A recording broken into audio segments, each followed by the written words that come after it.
Hello and welcome to this special episode of The Buck Stops Here, coming to you from Turkman Gate in Old Delhi, an area which even today remains in many ways symbolic of the old Sanjay Gandhi years, an area through which Arvind Kejriwal this week took his Jhadu Lagao Yatra, arguing that it could create a new political future for Delhi.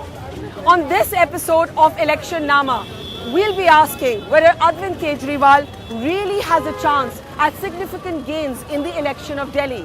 Beyond the rhetoric, is he in politics for the long haul? And if there is a hung assembly, who will he support, the Congress or the BJP? Arvind Kejriwal on this episode of Election Nama on The Buck Stops Here.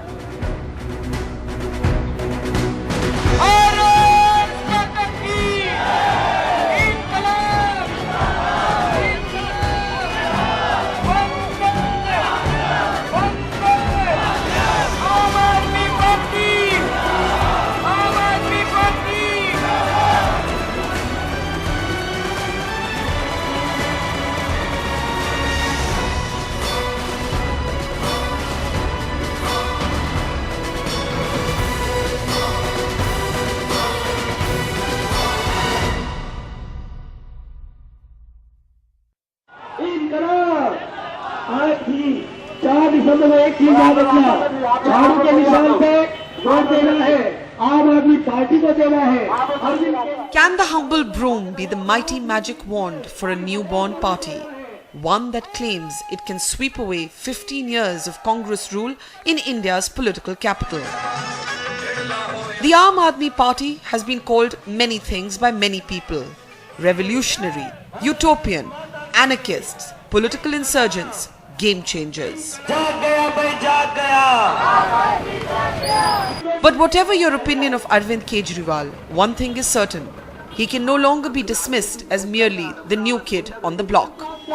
A party that was born just a year ago has emerged at the very least as a key protagonist in the power play of Delhi politics.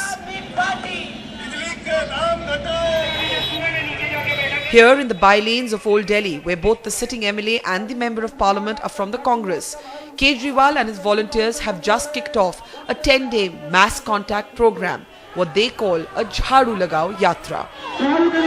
Here in the Turkman Gate area right behind me, Arvind Kejriwal is in the middle of his road yatra, one that he believes will pose a direct challenge to the Sheila Dikshit government and her rule for 15 years. Much has been said about Arvind Kejriwal. He's been described as a game changer. He's been described as a possible kingmaker. In his party's own estimation, why kingmaker? They say he will be the king. But irrespective of what the electoral outcome is, one thing's for sure, the Aam Aadmi Party has changed the discourse of politics. It has brought a paradigm shift in the nature of how Indians look at politics and at elections.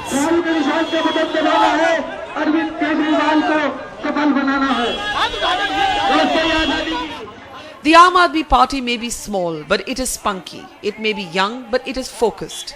Its street corner campaigns and door-to-door contacts have made some steady inroads. Not just in posh upper-class neighborhoods where citizens may identify with its "not politics as usual" slogan, but more significantly also among lower-income groups, in slums, Dalit colonies, among drivers and auto rickshaw unions. Arvind Kejriwal was quick to use Delhi's autowalas to navigate his nascent political journey, using them to carry posters attacking his rivals instead of the usual billboards. Today, they are among his most loyal supporters. आप आम आदमी party के साथ जुड़े हैं, आपकी टोपी से लग रहा है, तो आपने इस पार्टी के साथ जुड़ने पे फैसला कैसे लिया और कब लिया? ये मैंने फरवरी में पिछली साल 2012 में फैसला लिया। अच्छा। क्योंकि एक ईमानदार आदमी मुझे केजरीवाल नजर आए। अच्छा। और ये अपने इतने बड़े पोस्ट पे बैठे हुए लाखों करोड़ों रुपए कमा सकते थे, लेकिन वो रिजाइन देके और मैदान पब्लिक के साथ आ गए। तो इससे बड़ी बात क्या होगी? पहले किसको वोट देते थे आप? पहले तो कोई निर्णय नहीं था। अगर बीजेपी दिखाई दी बीजेपी को, तो कांग्रेस दिखाई दी कांग्रेस को दे दिया। लेकिन अब सुनेंगे कि हाँ हमें किससे बेनिफिट मिलता है और कौन सी सरकार हमारे लिए क्या कर रही है। अभी पिछले इलेक्शन में कांग्रेस सरकार 15 साल से बराबर रह रही है।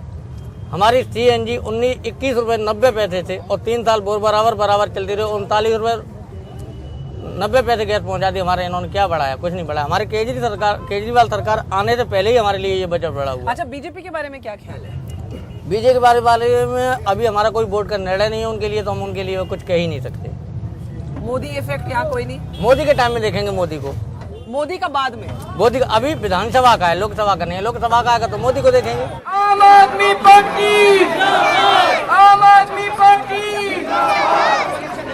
Then there are the volunteers who have poured into Delhi, often travelling miles to be part of this campaign. More than 2,000 NRIs have affiliated themselves to the Aam Aadmi Party. Their donations, 18 crore rupees at last count, have started a political fight, with the Home Minister saying that foreign contributions will be investigated. Kejriwal has hit back, saying his donations are disclosed on the party website, unlike the opaqueness he claims engulfs the funding of both the BJP and the Congress. He's charged the Congress of getting 2,000 crores in donations. His volunteers are unfazed by the controversy. Tara came to Delhi all the way from Pune.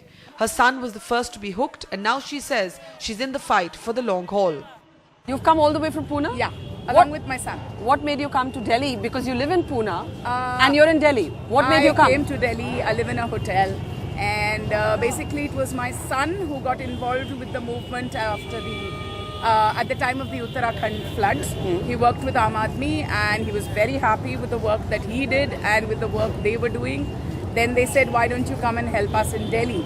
So in fact, he left his work, like he works with us. He's been there for 2 months, and the conditions are fairly horrific, but he's committed. Then he kept telling me, you have to come, you have to come. So I said, my husband, my children, whatever. But I said, no, I'll come. What do you like about Arvind Kejriwal or the Aam Aadmi Party? I like his honesty. There's no doubt about it. I like his commitment, and I like everything that he says. We are tired, absolutely, whether it be Pune, whether it be Assam, we are tired of corruption. Everyone's looking for a way out of this. And if a person comes along, he's like a ray of sunshine. And if he can deliver it to us, then it is our job to give up our life, put our life on hold for a couple of months, which is what we've all done. Arvind Kejriwal first has to win his own election against the Delhi Chief Minister Sheila Dikshit.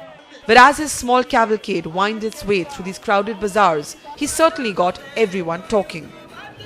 आप लोगों से पूछते हैं कि भाई किस तरह का माहौल लग रहा है, कौन जीतने वाला है, कौन हारने वाला है। यहाँ पर सभी राजनीतिक ओपिनियंस के लोग हैं, और आप लोग तो शायद अरविंद केजरीवाल के साथ हैं। अरविंद केजरीवाल झाड़ू। आप भी झाड़ू के साथ हैं? हम भी झाड़ू। और आप? कांग्रेस। और आप? बीजेपी। आप बीजेपी। तो यहाँ एक आप बीजेपी के, आप झाड़ू के साथ, और आप कांग्रेस के साथ। तो पहले आपसे पूछती हूँ, क्योंकि यहाँ झाड़ू वालों से तो हमें कई लोगों से बात हुई। आप ये बताइए कि आपको लगता है कि अरविंद केजरीवाल इस बारी कांग्रेस की जो पॉलिटिकल फॉर्चून्स हैं उनको धक्का पहुंचा सकता है? नहीं। क्यों? कांग्रेस से कुछ नहीं हो सकता, क्योंकि शुरू से कांग्रेस जीतती आई है। कांग्रेस के साथ काफी दुआएं, हर चीज है। कांग्रेस के खत्म हो गई कहानी। आप कहते हैं खत्म हो गई? खत्म। कांग्रेस आ ही नहीं सकती अब दिल्ली शहर में। चलो उनको बोलने दो। बिजली के बिल इतने कर दिए कांग्रेस ने। मेरे भाई को शायद मेरे भाई को पता नहीं है। अच्छा, उनको बोलने दो। उस गरीब पे किसी दिन से पूछा कि बिजली के बिल कितना, लोग आत्महत्या कर रहे हैं बिलों की वजह से। मेरे भाई को यही नहीं पता कांग्रेस ने क्या किया। अच्छा, आपको उनको बोलने तो दो, फिर आप बोलना। अच्छा देखिए, यहाँ पे तो गर्मा गर्मी हो गई है। आप बताइए, वो कहते हैं भाई बिजली के बिल इतने ऊंचे हैं, सब्जियां इतनी महंगी हैं, तो कांग्रेस को क्यों आप वोट दे रहे हैं? कांग्रेस को इसलिए दे रहे हैं क्योंकि वो वोट काट कर होती है, थोड़ा काम सपोर्ट करती है हमें। आपको तो हमारे एरिया का जो कांग्रेस का है वो सपोर्ट करने वाला है। और एक मिनट, अरे उनको बोलने तो दीजिए। अरविंद केजरीवाल के बारे में क्या ख्याल है? अरविंद केजरीवाल को मैंने अभी तक देखा नहीं कि वो क्या करेंगे क्या नहीं करेंगे। तो आपको लगता है आपने आजमाया नहीं? कांग्रेस के हाल में क्या काम हो रहा है? 15 साल से बच्चे अपहरण हो रहे हैं। अच्छा, आप किसके साथ हैं? बीजेपी के? बीजेपी क्यों चाहते हैं? बीजेपी चाहते हैं जी, 15 साल से हम इनको देखते आ रहे हो। कांग्रेस को तो कोई सुविधा नहीं है। लड़कियों की आबरू लूटी जा रही है, हादसे हो रहे हैं, बच्चे गायब हो रहे हैं। क्या सरकार हमारी क्या कर रही है? हम चाहते हैं बीजेपी को, इनके चेहरे देखते 15 साल। पर आपको मोदी पसंद है? हमें मोदी पसंद है, ग्रेट मोदी। अच्छा देखिए, यहाँ सब मेरे साथ क्या अभी भी कांग्रेस बीजेपी को है अभी भी शहर में क्या? अच्छा कौन? इनको नहीं मालूम मोदी कौन है? अच्छा, यहाँ गुजरात से आए हुए हैं, उन्होंने क्या करा मुसलमानों के लिए? कुछ नहीं, इतने मुसलमान तो बात काम की बात है।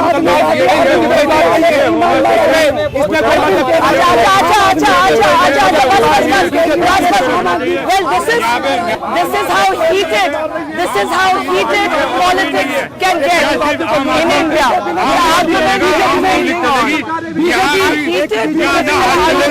हाथ चलेगा यहाँ पर। दिल्ली विधानसभा में हम चुनाव लड़ेंगे, चुनाव जीतेंगे और खुद जाके अपना लोकसभा लड़ेंगे। आम आदमी party. The question is whether an anti-establishment crusader can succeed in becoming part of the power establishment. And can he do this on his own terms, or will he also fall prey to the usual pressures of politics? Election Nama today with Arvind Kejriwal. Arvind, many different adjectives have been used for you in the media. Game changer, kingmaker, somebody who could upset all the assumptions of this election. आप अपने लिए क्या लफ्ज या क्या adjective इस्तेमाल करेंगे? आम आदमी। आम आदमी। क्या चांसेस मानते हैं अब अपनी इलेक्शन के इसमें, क्योंकि आपने अपनी जो इंटरनल सर्वे है, your internal survey has given you 47 seats, but realistically because opinion polls can go right, they can go wrong, you been on the ground, what is your own assessment for yourself? देखिए 65 साल पहले इस देश के लोगों ने अपनी किस्मत जो है ये बीजेपी कांग्रेस वालों को दी थी। इन्होंने देश को लूट लिया। इस बार आम आदमी ने तय किया, इस देश के आम आदमी ने तय किया कि अब इनको पार्टियों को निकालेंगे और आम आदमी खुद जाके अब अंदर बैठेगा और अपने लिए पॉलिसीज़ बनाएगा। दिल्ली में दोनों सत्ता में है, विपक्ष कुछ नहीं है। दिल्ली में बीजेपी 7 साल से एमसीडी में राज कर रही है, 15 साल से शीला दीक्षित जी का दिल्ली में राज है। दोनों पार्टियों ने मिलकर दिल्ली को लूट लिया। इस बार दिल्ली वाले मन बना चुके हैं कि इस बार हमें ईमानदार सरकार चाहिए, ईमानदार पार्टी चाहिए। पहले उनके पास विकल्प नहीं होता था, इस बार उनको भगवान की दया से विकल्प भी मिल गया है। तो इस बार तो लोग मन बना चुके हैं, ईमानदार सरकार चाहिए, झाड़ू पे मोड़ लगाएंगे। बहुत से ओपिनियन पोल्स और सर्वेज ये सजेस्ट करते हैं कि ये भी मुमकिन है कि इस बारी एक हंग असेंबली आएगी। जब मैंने शीला दीक्षित से ये सवाल किया, मैंने कहा कि आप क्या मानती हैं कि कौन जीतेगा, तो उन्होंने मुझे एक इंटरव्यू में बोला या कांग्रेस जीतेगी या बीजेपी जीतेगी, हंग वर्डिक्ट नहीं होगा, आम आदमी पार्टी नहीं आएगी और हंग असेंबली नहीं होगी, क्लियर वर्डिक्ट होगा या कांग्रेस या बीजेपी। तो इस पे आप क्या कहेंगे? वो लोग बिल्कुल कटे हुए हैं जनता से, उनको पता ही नहीं जनता के मन में चल क्या रहा है। आज आपने देखा किस तरह से, और मुझे मीडिया वालों ने कईयों ने बताया, वो साइड में कई लोगों से पूछते जा रहे थे, दुकान वालों से पूछते जा रहे थे, तो टीवी चैनल वाले ने आके मेरे को बताया, कहते जी 10 में से 8 आदमी कह रहे हैं कि आम आदमी पार्टी को वोट देंगे। तो ये शीला दीक्षित बीजेपी वाले ये अपने एयर कंडीशन कमरों में बैठते हैं, इनको पता नहीं आम आदमी की दिक्कत क्या है। अब शीला दीक्षित को थोड़ी प्याज खरीदने जाना पड़ता है, प्याज तो इनको सबको खरीदने जाना पड़ता है, टमाटर तो इनको सबको। कल मेरे को एक आदमी मिला, कहता है जी 150 रुपये की 2 टाइम की सब्जी आई है मेरी। अब 150 रुपये की 2 टाइम की सब्जी आएगी और शीला दीक्षित सोचेगी उस बार भी उसकी कांग्रेस की सरकार आ जाए, तो वो किसी गलत फहमी में ही है। पर शीला दीक्षित भी कहती है कि भाई मैंने भी 1 हफ्ते बाद भिंडी के साथ प्याज खाया, मुझे भी चोट पहुंच रही है इन कीमतों की। वो तो झूठ बोलती है। आपको कैसे पता है? आपको कैसे पता है? उसकी कितनी तनख्वाह है आप बताइए। 1 लाख रुपए होगी उसकी तनख्वाह। मुझे पता नहीं। तो 1 लाख रुपए अगर तनख्वाह है और वो कहती है मैं भिंडी के साथ प्याज नहीं खा पाई, तो वो तो झूठी बोल रही है। प्याज की तकलीफ इन लोगों को होती है, ये जो खड़े हैं ये नहीं प्याज खा पाते, ये टमाटर आलू कुछ नहीं खा पा रहे। ये